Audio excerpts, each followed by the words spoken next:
Which proposal? I don't know what you're talking about. I don't know what you are talking about.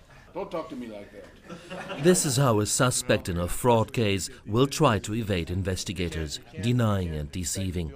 However, this time it is just a mock-up game at a training for fraud investigators at the World Bank.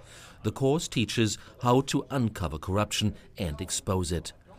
After the training, these young investigators will join the International Corruption Hunters Alliance, a network of anti-corruption officials from more than 40 countries. This worldwide alliance is meeting for the first time at the World Bank's Washington headquarters. The corruption hunters are dedicated to stepping up the prosecutions of transnational bribery cases. They share information, monitor results, and work on sharing the proceeds of global settlements. Corruption fighter usually is a lonely job, and Vice President for the Integrity under World Bank initiate this communication and networking with many of the corruption hunters.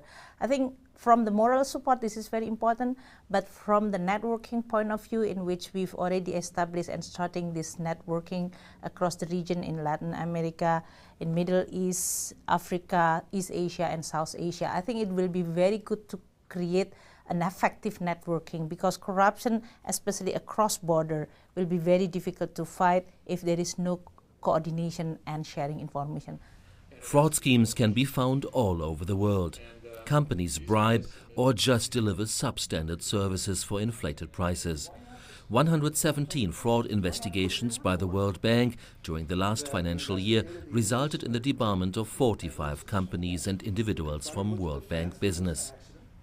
And efforts have been stepped up by the development organization, because corruption often comes at the expense of the poorest. As the INT unit now is approximately 100 people. 10 years ago it was 5 people, and so there's been a tremendous commitment to it.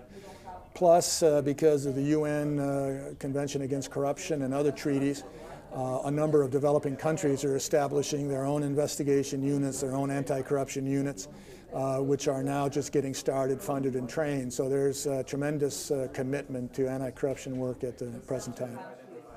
Commitment and demand by many countries that have become tired of corruption. With the new Corruption Hunters Alliance in place, many bribed officials will not be able to hide the evidence of their schemes any further.